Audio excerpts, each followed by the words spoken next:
everyone, welcome back to my channel. So video naman na ito guys ay ituturo ko sa inyo kung paano gumawa ng paper flower gamit ang origami paper or color paper. Itong design na ito guys ang aking ituturo sa inyo. So umpisahan na natin guys, punta na tayo sa aking phone. Let's go! Ito yung mga nagawa ko na flowers. Ang size nito ay 15 by 15 cm. 3 colors siya. Origami paper ang ginamit ko dito sa paggawa ng flower na to. And then, ito naman ay 2 colors. 15 by 15 cm din ang size nito.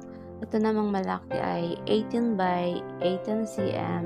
Origami paper ang aking ginamit sa lahat ng flower na ito. Pero pwede naman dito ang color paper na gawin sa mga flower na ito.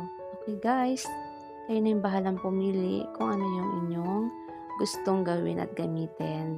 So, lagyan nyo rin ng design yung pinakadulo niya. Bawat dulo may design. Oh. Kayo na yung bahalang mag-create guys kung nakikita ninyo. Nilagyan ko ng design yung dulo. Ang gamit ko na origami paper ay 18 by 18 cm. So, pwede rin dito na 15 by 15 cm ang inyong gamitin. So, umpisahan natin kung paano gawin yung bulaklak.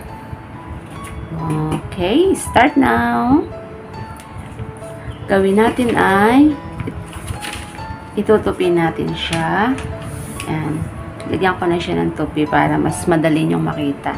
Yan ang step 1 natin. Then, ang sunod ay itutupi natin siya ng ganito. So, dapat lahat ng dulo ay pantay. Itong kabila, ganun din. Tutupi natin siya. Yan. Dapat siya ay pantay. Okay? Okay, next. Step naman ay ganitong gagawin natin. Ayan. Ipapantay ninyo sa gilid. Ayan. Then, atin siyang ganito siya. Yan. Dapat lagi siya guys pantay para maganda ang shape mamaya ng ating flowers. Itong kabila, ganun din yung gagawin natin. So, ipapantay nyo rin lang siya. Ganito para makita nyo. Pantay nyo dito. Ayan. Then, good. Ganito na guys yung shape na yan, oh. Pakita ko sa inyo, yan. Ganito na yung harap. Ito yung likod niya. So, i-turn ulit natin. Pag ganito na yung nagawa ninyo, open. Yan. Makikita nyo naman guys, oh, yan. Madali lang siya. And then, ganito. Yan. Uunatin natin siya. Yan na may shape kanina guys. Kaya madali lang yung gawin ganito. Yung mga pagtupi-tupi natin, no? So, yung kabila, ito, ganito rin yung gagawin natin. So, open ulit natin. Ito rin siya. Then, yan. Ganito yung gagawin natin. Ayan. Kaya dapat sa pagtupi-tupi nyo guys ay dapat talaga siya ay pantay at maganda ang inyong pagtupi. Dapat dito pantay rin siya. Tingnan kung nakikita nyo umiibo siya. Iiwasan nyo na magganito siya. Dapat lagi siyang pantay para maganda yung shape ng ating flowers mamaya. So, ganito na siya guys, no? Kailangan ay i-flat natin siya. So, ganito yung gagawin para madali siyang i-flat. Yan. Kaya, gaganituhin nyo siya guys. Ang origami paper or color paper, madali siyang gawin ganito yung mga tupi-tupi. Yan. Ito yung back niya guys. Ito na yung front. So, ganito na.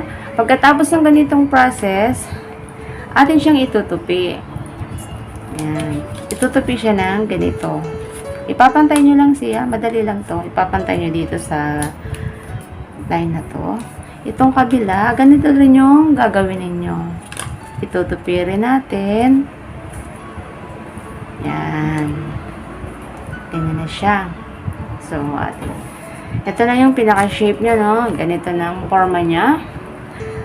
Sunod na steps ay ganito naman ang gagawin nyo. Itutupi natin siya dito. So, paano? Ganito siya. Sabi ko lagi, dapat pantay ang inyong pagtupi. Pantayin nyo lang siya. Ayan. And itong kabila, ganun din yung gagawin natin. Dapat siya ay pantay dito. Tutupin nyo lang siya ng ganito. Tupi. Ayan. Ipa-flat natin siya ng ayos, guys. At kapag ganito na siya, naitupi nyo na, so ang sunod natin gagawin ay pagdidikitin natin silang dalawa para siya mag-form ng flower. So, paano gawin? Kailangan natin ng glue or kahit anong glue nyo na available. Ito yung ginagamit ko, guys, na brand kasi madikit siya.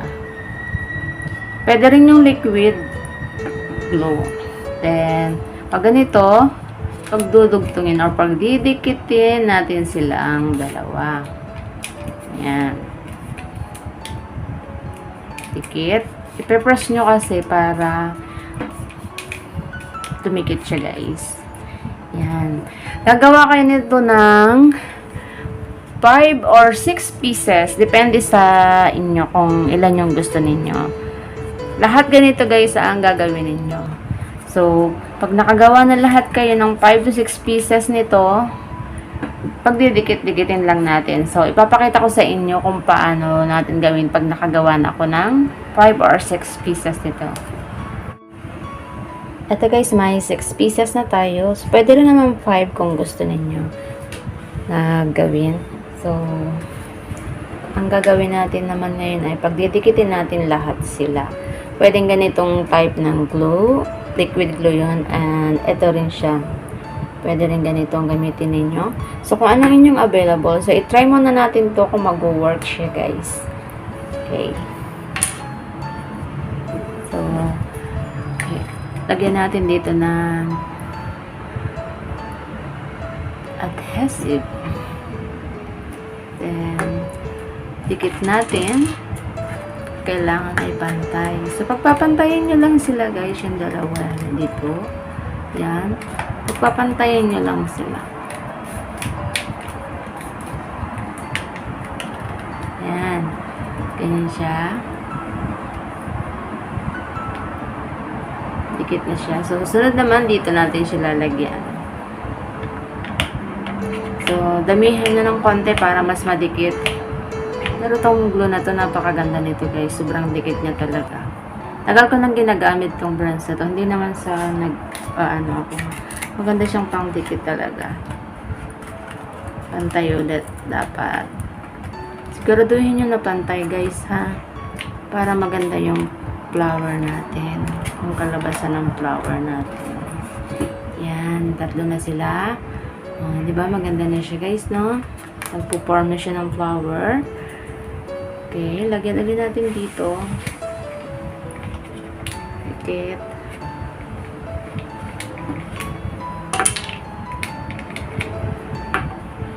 Ito na lang isa.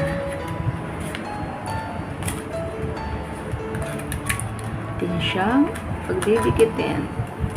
Ayan. Brush nyo lang lagi. Ayan. Hanggang dito sa puno. Para siya ay dumikit. Ayan. Okay, one more. Gamitin natin ng adhesive. Kasi kailangan niya ay madikit. Color. Dikit.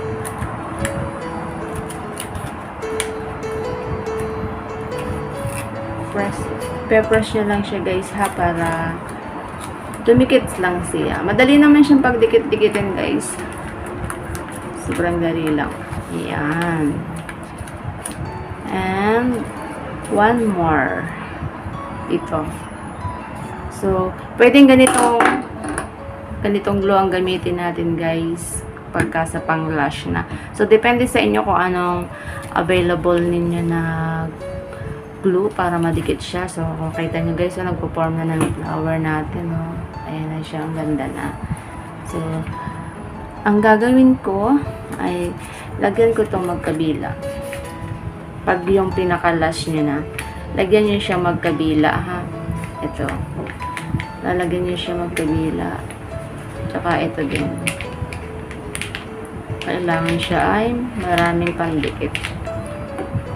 Yan. Tapos, ididikit natin siya pag ganito. Yan. And then, i-press natin both side. Press nyo both side. I-press nyo both side. Para siya ay tumikit. Ayan. Ang ganda na ng ating flower, guys. You see. Yan na yung outcome niya. Ang ganda na ng likod. Nagdikit na siya lahat. Ito yung likod niya, guys. Oh. Ito yung harap niya. Ito yung ating flower. Ang ganda na niya. Ito yung size ng 18 by 18 cm, guys. Na flower. So, ginamit ko yung ganitong adhesive. Bahala na kayo kung ano yung gusto nyong gamitin na pandikit.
Sorry, it's DJ.